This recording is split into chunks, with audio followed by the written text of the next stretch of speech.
Vietnam's Pum. For the medal here. 1-2-0 Elisa Gamashi, Indonesia. Elisa Gamashi. Assalamualaikum warahmatullahi wabarakatuh.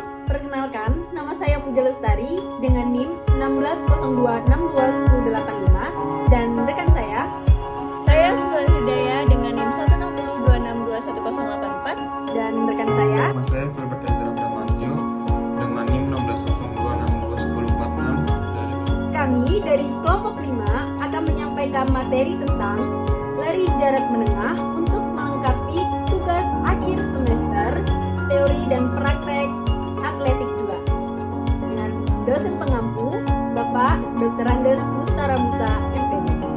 Untuk yang pertama adalah pengertian dari lari jarak menengah. Lari jarak menengah adalah salah satu nomor dalam cabang olahraga atletik. Lari jarak menengah ditempuh dalam 3 nomor yaitu 800 meter, 1500 meter, dan 3000 meter. Lari jarak menengah sangat mengendalikan stamina dan pernafasan yang ekstra. Nah, atletik adalah salah satu ibu olahraga kita. Baik, selanjutnya yaitu sejarah lari jarak menengah. Perlombaan lari sudah ada sejak zaman Yunani kuno sekitar tahun 776 sebelum Masehi. Dalam perlombaan biasanya digunakan dengan nomor atletik lainnya. Cabang olahraga lari sudah dibawa pemerintah Belanda ke Indonesia sejak tahun 1930. Pada tahun 1946, setelah pemerintahan Jepang selesai, cabang olahraga atletik lari yang sebelumnya redup dihidupkan kembali dengan melakukan pembentukan badan milik pemerintah. Indonesia cukup aktif dalam cabang olahraga lari ini, terutama pada PON atau Pekan Olahraga Nasional, Asian Games, dan SEA Games. Sebelum menjadi olahraga yang diperlombakan, lari ditujukan hanya untuk menemukan makanan ataupun melarikan diri dari serangan hewan buas. Sejarah singkatnya, sekitar abad ke-5 sebelum Masehi, balapan jarak menengah dan jauh mulai bersaing di Yunani kuno. Asal muasal jarak menengah dan jauh adalah seorang tentara Yunani yang berlari sekitar 40 km dari Persia untuk menyampaikan pesan kemenangan Yunani dalam perang Persia. Namun, prajurit tersebut meninggal beberapa jam setelah menyampaikan pesan tersebut kepada raja. Kemudian Raja Yunani mengadakan perlombaan jarak menengah untuk menunjukkan rasa hormat atas pelayanan para prajurit.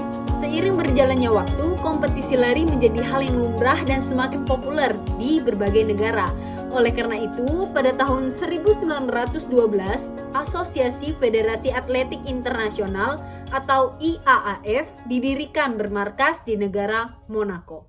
teknik saat awal. Pertama, tubuh diusahakan dalam kondisi yang sangat rileks saat berlari. Kedua, posisi tubuh tegak agar dapat memberi ruang pernapasan lebih baik. Posisi kepala menghadap ke arah depan dan difokuskan ke garis finish. Yang ketiga, lengan boleh sesekali diayunkan untuk mempercepat laju lari dengan ayunan tidak melebihi tinggi bahu. Yang terakhir, lutut diangkat lebih tinggi dari pinggul untuk memberi kekuatan terhadap laju lari. Selanjutnya ada beberapa peraturan dalam lari jarak menengah. Yang pertama adalah sebelum aba-aba bersedia atau set, atlet tidak diperbolehkan menyentuh garis start dengan tangan atau kaki. Yang kedua, tidak boleh menghalangi pelari lain ketika sedang berlari. Ketiga, apabila seorang atlet dihalangi oleh atlet lainnya, wasit dapat memulai ulang perlombaan atau meminta atlet tersebut mengikuti babak berikutnya. Yang keempat, atlet tidak diperbolehkan meninggalkan lintasan sebelum perlombaan berakhir. Jika melakukannya, atlet akan didiskualifikasi. Yang kelima, pada lari jarak menengah dengan jarak lintasan 3000 meter, kaki atlet tidak diperbolehkan menyentuh rintangan berupa pembatas. Jika bagian kaki mengenai rintangan, atlet akan didiskualifikasi. Yang terakhir, pada lari jarak menengah dengan jarak lintasan 3000 meter, atlet diperbolehkan melewati rintangan dengan cara apapun. Baik, untuk materi terakhir adalah peraturan lari jarak menengah.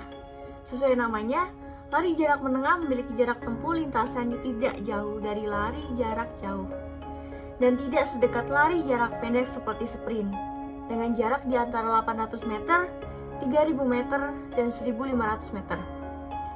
Start yang digunakan pada lari jarak menengah adalah start dengan posisi berdiri. Menurut Turtolis Point and NBC Olympic, Lari jarak menengah memiliki aturan sebagai berikut. Yang pertama, pelari harus selalu berada dalam jarak lintasan yang telah ditentukan. Yang kedua, pelari dilarang berlari melintasi atau menggunakan jalur lainnya. Yang ketiga, pelari jarak menengah dengan jarak lintasan 800 meter dapat memilih lintasan yang akan digunakan setelah tikungan pertama dari start block. Yang keempat adalah pelari jarak menengah dengan jarak lintasan 1.500 meter dapat memilih lintasannya setelah melakukan start. Yang kelima, pelari dilarang menginjak garis putih yang digunakan sebagai pembatas jalur lintasan. Yang keenam, sebelum aba-aba bersedia atau set, atlet tidak diperbolehkan menyentuh garis start dengan tangan atau kaki. Yang ketujuh, tidak boleh menghalangi pelari lain ketika sedang berlari. Yang kedelapan, apabila seorang atlet dihalangi oleh atlet lainnya, wasit dapat memulai ulang perlombaan atau meminta atlet tersebut mengikuti babak berikutnya.